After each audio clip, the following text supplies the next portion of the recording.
Olá, bem-vindo ao canal Medicina em Class. Eu sou o professor Gilvana Amorim e este é o nosso curso de eletrocardiografia básica. Pessoal, nós estamos na aula de número 35, nos encaminhando para finalizarmos o módulo de condução do impulso elétrico. Nós que trabalhamos com a condução sinoatrial, com a condução atrioventricular e agora estamos falando de condução intraventricular. Pessoal, eu quero trazer um tema muito importante hoje, que são os bloqueios divisionais do ramo esquerdo. E eu preciso que nos lembremos hoje, vou pedir um zoom aqui, eu preciso que nos lembremos hoje desse sistema hexaxial que já estudamos, né? Vamos recordar a disposição AVR, D1, AVL, D2, AVF, D3. Vamos nos lembrar que o eixo normal do coração, o eixo normal de despolarização dos ventrículos, vai de menos 30 a mais 90. Esse é o eixo normal. Localização de vetores que se localizam acima de menos 30, desvio para a esquerda. Vetores que se localizam além de mais 90, desvio para a direita. Muito bem, hoje nós vamos explorar esse conceito. Para isso, pessoal, eu quero nos lembrar, e aqui eu trouxe aquele esquema que a gente sempre faz, né? Eu quero nos lembrar que o ramo esquerdo, aqui está em destaque apenas o ramo esquerdo. O ramo esquerdo tem dois fascículos. O fascículo antero-superior, que caminha para a parede anterior, na parte anterior e lateral do ventrículo esquerdo, a famosa parede livre do ventrículo esquerdo, e um ramo mais frágil, um ramo menos robusto, que caminha para as porções posteriores e inferiores do ventrículo esquerdo. Então temos o fascículo antero-superior e o fascículo póstero-inferior. Pessoal, eu trouxe aqui, vamos ver se vai nos ajudar esse esquema. Nesse esquema eu tenho projetado em balões as 4 cavidades do coração: átrio direito, átrio esquerdo, ventrículo direito e ventrículo esquerdo. Eu trouxe em destaque aqui, pessoal, porque uma das dificuldades dos alunos é entender espacialmente a disposição da porção ou do fascículo antero superior e do fascículo póstero inferior. Então imagina o ramo direito ali se dividindo. Eu vou mostrar aqui mais ou menos de lado para que vocês possam ver no meu modelo a divisão do ramo direito, do ramo esquerdo, perdão. Então aquele pontinho preto é a emergência do ramo esquerdo logo antes da bifurcação. Ele solta então um robusto ramo que caminha anteriormente e superiormente, e aqui está representado, porção o fascículo antero superior. E aqui atrás, pessoal, essa é a vantagem de nós colocarmos uma disposição espacial. Olha só, vem um fascículo que caminha inferiormente e posteriormente. Então observe vocês que o fascículo anterior ocupa a porção anterolateral, ao passo que o fascículo posterior, olha como ele está do outro lado. Imagina então tridimensionalmente, o fascículo posterior está na posição posterior e inferior do ventrículo esquerdo, né? Da posição dorsal no ventrículo esquerdo. E aqui, pessoal, eu quero aproveitar um recurso muito importante que temos usado, que é o recurso de ver a derivação como olhinho. Essa disposição anterior e lateral do fascículo esquerdo vai permitir que a visão de AVL e de D1 olhem em primazia para esse fascículo, para essa região. Ao passo que, como a porção posterior inferior se localiza, ela se distribui, ela se curva inferiormente, as derivações que olham aqui embaixo, ou seja, D2, D3 e AVF, vão ter visão privilegiada dos eventos que acontecerão nesta região. Eu quero nos lembrar, pessoal, de que quando nós falamos de bloqueio de ramo e agora de bloqueio de fascículo, as alterações que nós observamos no QRS é relativo ao comportamento sincicial do ventrículo esquerdo e não exatamente aquela estrutura eventualmente lesionada. Então, quando eu digo que a derivação D1 olha bem a fascículo antero superior, olha bem a região do fascículo. Quando eu falo que as derivações inferiores D2, D3 AVF olham bem a porção posterior inferior, o fascículo posterior inferior, eu estou dizendo que ela olha bem a região inervada por esse importante fascículo do ramo esquerdo. Então, já de cara, pessoal, eu quero construir uma imagem, porque quando nós voltarmos para a lousa, o recurso bidimensional não dá a realidade plena. Então, imaginem D1 olhando aqui lateralmente, a VL da mesma forma, imagine D2, D3, AVF olhando aqui inferiormente. Você entendendo isso, pessoal, você já tem 80% do conteúdo da aula de hoje aprendido. Muito bem, deixemos então o nosso protótipo, ele atendeu aqui a nossa necessidade inicial. Venham comigo então, vamos observar. Então agora ficou fácil, pessoal, nós entendemos que apesar de desenhado em duas dimensões, o fascículo anterior superior está anteriorizado ao fascículo posterior inferior. E vocês perceberam que eles se dispõem em posição diametralmente oposta. Isso que é importante eu mostrar para vocês. É como se eu pudesse passar um eixo aqui, um eixo que espetaria a porção final do antero superior e daria na outra ponta, na porção final do posterior inferior. Essa diametralidade, pessoal, essa oposição é importantíssima para a compreensão dos eventos que observaremos no eletrocardiograma. Então, pessoal, eu quero imaginar aqui, que vocês imaginem comigo duas situações. A primeira situação, nós vamos imaginar um bloqueio, um impedimento em alguma porção do fascículo antero superior. Vamos imaginar que o fascículo antero superior seja impedido logo no seu nascedor, para facilitar o nosso raciocínio. E agora, pessoal, quem está olhando é D1. Olha o que D1 vai ver. D1 não registra potenciais ou a presença de potencial de ação nesta região, porque afinal ela está bloqueada. Ela percebe então um vetor fugindo, que é o vetor da despolarização da parede posterior e inferior. Então ela vai desenhar, eu vou registrar aqui a visão de D1, ela vai registrar uma onda negativa. Uma onda negativa, ou seja, um Qzinho. Ao mesmo tempo, pessoal, pelo mesmo fenômeno, D2, D3 e AVF, aqui está o olhinho de D2, D3 e AVF, olhando inferiormente, verá um vetor caminhando em sua direção que não tem o balanceio, não tem a contraposição, não tem a contrapartida da despolarização da região do fascículo antero superior. Portanto, ele registrará espontaneamente uma ondinha R, o início do QRS em onda R. Muito bem, pessoal.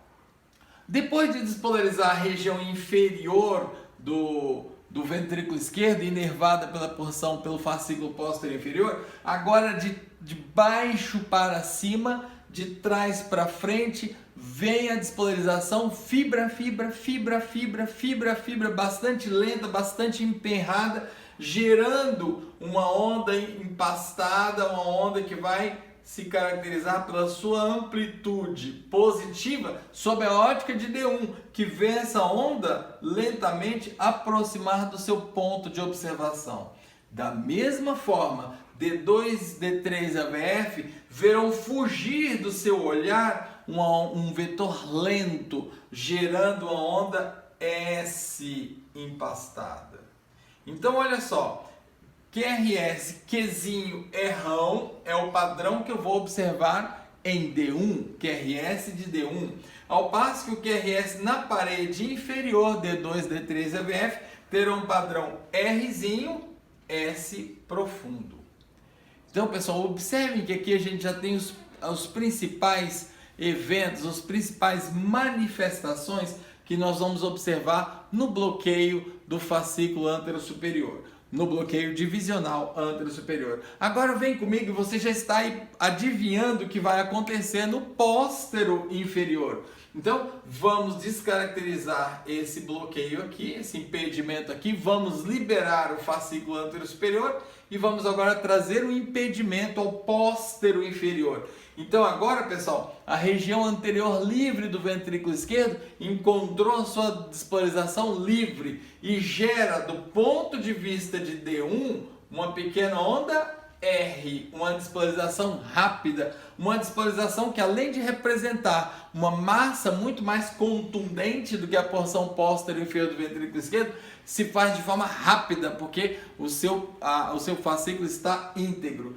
Da mesma forma, D2, D3, AVF verá fugir de seu território um vetor gerando uma onda Q, um início Q do QRS.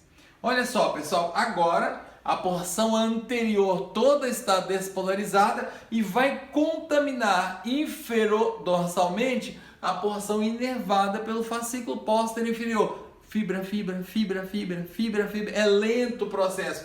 Isso, para D1, gera um vetor que foge, gerando uma onda empastada, um vetor lento que foge do olhar de D1. Veja como é fácil, como é lógico, pessoal. E agora, D2, D3 e AVF vê surgir em direção ao seu próprio território uma grande onda R, que quase colou no meu outro desenho aqui, fazendo um desenho diametralmente oposto. Ou seja, o bloqueio posterior inferior, pessoal, vai gerar em D1 o padrão de QRS R, S profundo. Ao passo que em D2, D3 AVF vai gerar um padrão Q, Rão. Ok? Então, pessoal, essa é a alma do negócio. Vamos acrescentar algumas tinturarias, vamos acrescentar alguns detalhes. Quando eu tenho um bloqueio na porção antero-superior e o vetor se dirige lerdamente para a parede anterior do ventrículo esquerdo, ele roda o eixo para a esquerda. Isso mesmo, ele roda o eixo para a esquerda. Por outro lado, quando eu tenho um vetor lerdo caminhando lentamente para a porção posterior inferior do ventrículo esquerdo, ele gira o eixo para o lado do ventrículo direito, ele gira o eixo para a direita. Então aqui está, pessoal, além dessa morfologia que nós já explicamos, uma importante informação. Bloqueio divisional antero-superior, giro do eixo para a esquerda. Bloqueio divisional posterior inferior, giro o eixo para a direita. Pessoal, esse critério é tão importante que, na ausência de outra condição conhecida que desvie o eixo para a direita, eu posso afirmar que eu estou diante de um quadro de bloqueio da divisão posterior inferior. Tal é a importância desse dado. Para o bloqueio antero-superior não posso dizer isso, mas posso fazê-lo para o bloqueio posterior inferior. Então, pessoal, olha só. Bloqueio divisional antero-superior vai gerar padrão Qzinho Rão em D1, ao passo que Rinho São em D2, D3, AVF. Bloqueio divisional posterior inferior Rinho São em D1, Qzinho Rão em D2, D3, AVF. Você que é rápido no gatilho já percebeu que é exatamente ao contrário. Então, pessoal, fica a minha dica. Toda vez que a polaridade de D1 se opuser francamente à polaridade de D2, considere entre as suas hipóteses bloqueio divisional, e a gente já vai ver isso um pouquinho melhor daqui a pouquinho. Nós teremos uma aula, pessoal, de diagnóstico diferencial dos vários acidentes de traçado. Já fica a dica. Toda vez que a polaridade de D1 se opuser à polaridade de D2, considere a possibilidade de bloqueio divisional. Agora, pessoal, como sempre temos traçado, vamos até o traçado. É isso aí, pessoal. Então temos aqui o primeiro traçado eletrocardiográfico. Eu vou direto para alguns pontos que quero chamar a atenção, sendo que vale a pena a gente sempre lembrar daquela avaliação repetida, estereotipada que temos proposto ao longo das nossas aulas, né? Eu quero te lembrar esta imagem, eu sei que você bateu o olho e já fez diagnóstico, né? Olha só, aqui está, pessoal, nossa orelhinha de coelho em V2, olha que lindo, ou seja, o complexo QRS do tipo RS Rão. E lembre-se você que RS Rão Rão linha com QRS acima de 120 milissegundos, estamos falando de bloqueio do ramo direito, né? Só um achado que eu queria chamar a sua atenção aqui. Mas quero, pessoal, que vocês venham comigo, olha só. Preste atenção nesse D1, essencialmente positivo. Olha o D2, essencialmente negativo. Vamos fazer um zoom e ver um detalhe, pessoal. D1, aqui eu vou aproximar minha caneta, estou sem meu compasso hoje.